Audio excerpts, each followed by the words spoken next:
All right, how's everyone doing? I am Rich CELENZA. Thanks for checking out the Rich CELENZA Show, Mastering Self-Confidence. So what I'm going to get into today is content. And one of the questions I get asked lately a lot, and this was never before, was how do I create so much content? Because if you know me personally, it's kind of an ongoing joke, but a lot of people only know me as someone who hangs out in Italian restaurants, I guess, works out, and goes to the mall, let's just say. And then most people that don't know me or just know me through social media or online, it could be Facebook, LinkedIn, Twitter, whatever the case may be, are always amazed, I guess, to a certain degree on how many things I can upload regarding content. Now, I'm not here to say my content is even that good, so let's not get ridiculous. I want to make sure I'm clear regarding that. But I do seem to get or create a lot of content for myself. For some reason, I just don't run out of ideas regarding that. It's just something that comes to me as far as what I'm interested in and what I'm interested in creating is what I should say. And I think this goes way back to like when I started to write screenplays. I also think working with my father in the bar nightclub industry or collecting money, I found myself in a car for a substantial amount of the day. I mean, it was like we'd leave at 9:30 and I wouldn't be done a lot of times. I could be done at 7 or 8, sometimes 9:30, depending. I just always felt like I was wasting so much time sitting in a car because you go in one bar, you're in there for, say, 20 minutes, half an hour, collect money, then you get in the car, you drive to your next location, and then you do the same thing over and over and over again. If you're not doing that, you're moving equipment back in the car or back picking up equipment, dropping it off from either your distributor or the bar, whatever the case may be. I just always felt like I was wasting time. This is back in the 80s, let's put it that way, in 90s. So cell phones weren't like at the level they are now, and all I had was a notebook and a pad of paper, and I also didn't have any really outlets to, back then. I mean, you could write a book and write screenplays. That's all I really would know, and maybe come up with ideas. And then when I started to write screenplays, and then after making a couple films, I didn't know what to do, truthfully. I knew I already had like 4 more screenplays. I had 2 pilots I wrote and 2 more features, but I was sick of making films, truthfully, and writing screenplays at that point in time. And I'm like, oh my God, what do I do from here besides work? Because I like working. If anybody knows me, I love to work, and I'll do my best to get the job done. But then I found a lot of downtime if I wasn't working out, or with my kids. What do I do? Because I'm not obsessed with the television. I'm more interested in creating content for, say, TV or film than I am watching it. I do love sports, though. So I would say I love sports, but what aggravated me then with sports was there was too many commercials still to this day. And what happened with me, too, watching TV, I would tape things. I can't watch commercials, literally. I still to this day don't. That's why I love YouTube, eliminate the commercials. But back to content again, then I decided, I have no idea why I did this. I wanted to try something different. I started writing a book. So every time I was on an airplane, I started writing, no matter what. I couldn't hear the television very good while watching it, and the screens are too small. So I would just get on my computer. I didn't watch TV on my computer, even though Southwest, you can do that. I didn't do it. I would just write or read. That's basically what I did. And then as time went on, I wrote another damn book. And as time went on, I started to create an app, so I came up with content regarding that. That's what I always wanted to do. And the more I wrote and the more I thought about things, and what I think really helped me more than anything, besides having a cell phone, was me constantly writing notes down in my phone. If people look at me a lot of times, they're like, man, Rich, you're on your phone a lot. I'm writing notes. I'm constantly writing notes, different subjects, different things I want to think about later. And how I ended up back to content with the YouTube and podcast, I really had no idea I would do this. I wanted to do a radio show like 10, 11 years ago, and I realized how complicated it'd be. And then my audio engineer, I may have said this before, I apologize if you've heard it, he said, Rich, why don't you just start doing videos? I'm like, I don't want to be in front of the camera. And then I said, I'll do the podcast thing. But then I found myself traveling a lot where I couldn't interview people the way I wanted, so I started doing these rants. And then with the YouTube channel, I had no idea what I was supposed to do, but I did start creating a lot of content again, because once I start going, I'm like kind of like a machine. You can't stop me. So again, my audio engineer was like, Rich, yeah, let's just try 1 or 2 videos a month. Before you know it, I was putting up, 20 videos a month. I was shooting wherever I went. I deleted probably way more than I put up. And I had no problem writing. And I think this is another thing. I think if you're, and I discussed this earlier with somebody, some people love to write, right? But then they get bored because all they're doing is writing. And then they think, oh my God, I don't have any audio or I don't have any video content up. I'm going to become irrelevant. And on the other side too, I see a lot of people who put up videos. They're like, I should be, maybe I should be blogging. Maybe I should be writing more, or whatever the case may be. Not everybody. But it's sometimes, I think people, no matter what they're doing, think they're missing out somewhere else, is what I guess I should say. But when it comes to content, I think what you have to do, regardless what it is. Actually, let me go back real quick. This is one thing I did learn about myself. If you may want to check it out too, my father is obsessed with creating things, I realized. But it has nothing to do with technology. Where I, on the other hand, I'm all about technology. Not saying I know everything about technology. That couldn't be further from the truth. But I like the concept that I can upload, especially now, videos. I can upload podcasts. I can type things where anyone who wants to see what I'm doing is able to see it possibly. I love that. Where he in turn loves landscaping, fixing the house up, anything designing wise, fixing cars up, motorcycles. Excuse me. I had to clear my throat there.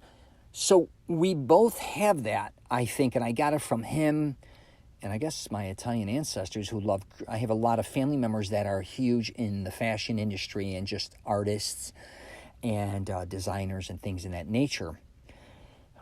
But I just wanted to kind of, maybe if you're thinking about content too, like I was looking at I never realized that a lot of my ability to create things actually came from my family members. And sometimes maybe talking to them or just seeing yourself too for who you are goes a long way. So back to content, I think my father installed in me a lot of confidence to believe in what I was doing. Working with him, he had so much confidence that whatever he wanted to do, he really would go after and accomplish. So I think one of the first things you got to realize with content is getting over the fear of what everybody else is doing and what everybody else will think of you. I think that's one of the things that holds most people back. And like I said earlier, I delete a lot of things that I don't like the way they came out. Like I may or may not delete this podcast. I don't know. I do know I'm not going to edit it though. That I know because I want it to be exactly for what it is. And I make mistakes on podcasts, even my videos, and a lot of times I keep it in there. But if you get over the fear of understanding you're not going to be perfect regarding your content, people are going to argue about your content. People are not going to like your content. You're going to get rejected probably a lot. You may not get as many likes as you like. You may never get any shares. You may never get any subscribers. You may never get any followers. If you're obsessed with that, especially at the beginning, you're fucked. Worry about what you're putting out that relates to whatever you want to express. And don't get so caught up with what everybody else, I think, expects you to put out. Because I think a lot of people think, oh my God, I'm in this industry, or I do this or that. That's the only thing I can talk about. That's not true. You can do whatever you want to do as long as it's, lawful, you're not breaking the law. But maybe you not creating content a lot of times can be because you're either sick of what you want to express, or you're bored. All these type of things, maybe it's time to make a different change and go another route as far as creating something. And I think a lot of people are very afraid of doing that. But that's one thing I will say about myself. Did I succeed in everything I wanted to go after? Absolutely not. Did I become some huge filmmaker? No. Did I become some world-renowned author? No. I created a program, let's say. That's another thing I created content for. Is that selling like crazy? Absolutely not. Am I getting thousands upon thousands of subscribers on YouTube? No. Am I getting 100,000 downloads on my podcast? Absolutely not. But am I really doing it for that reason? No, for me. If you're somebody who, and I get if you want to, strive for that, that is great. But back to you creating content, just start small. I did a thing, be what you want to be, where I tell people just start. And as things start to go, they will go. One of the reasons, too, you may not be able to create content is because you're stuck, because sometimes you almost have too many things going on in your life where you just start with something simple. You know, when you're writing a book, a lot of times, obviously, you're not writing the whole book, I can assure you, in most likely a month. Maybe you can. But most people, it takes a substantial amount of time. But you started with one word, one sentence, one paragraph, one page, or you know what I'm saying? It's just, you went and just started. So if you have any questions regarding this, I love helping people, with this. And I had somebody actually hit me up too, asking me like, what was the one thing they were saying about content? Because I get it hit. Even my buddy Robert Beninati, we're discussing this too. My co-host partner on some of my podcast is, here's the thing you got to understand too. Maybe a lot of content isn't for you. Maybe a limited amount is, but it's got to be really good. Maybe that's something you'd consider as well. So don't, sometimes on the other end, like I'm more content driven. I love putting a lot of content out, but I'm not obsessed with the way it sounds or looks, where if you are somebody maybe that says, wow, I gotta create all this content. It's gotta, maybe that's not for you. Maybe you're just putting up, say if you're doing a YouTube page, maybe 2 or 3 videos, maybe 1 a month. You never know. But you got to figure out, as far as that goes, what's going to work best for you. But I just thought I would do a quick podcast on this, because I know a lot of people want to create and they want to develop, and when they see me and they think I'm doing something magical. I've done podcasts on. It's very simple to create your own podcast. It is very simple to start your own YouTube. It's very simple to start whatever social media platform. What's hard is being consistent. And I tell people this all the time. If you do plan on creating content, make it as complicated as you want or as easy as you want. Just make sure that you're consistent with whatever you're doing. That's the thing with me. So when I do a podcast, I know exactly, most likely, how much time it's going to take out of my day to do it, upload it, and share it. Same with a YouTube video. I'm not somebody who's going to go out and create a video like I did with films, where it's going to take me X amount of days to shoot something. If that's what you want to do, God bless you. I got to spend X amount of money. I'm on the opposite end of that. I'm like, how can I do this the quickest, cheapest, right? And get my point across. That's how I look at it. Now, people may look at my videos and go, man, those are cheap and shitty and whatever. I'm like, I don't care. That's exactly what I'm doing right now. Same with my podcast. Well, Rich, you should be doing this, this, this. I get hit up with a lot of people saying, Rich, we got to take your podcast to the next level. We can do this, this, this, this, this. It's not even financial. I'm like, that's not me. I want it to be raw. The rawer, the better for me.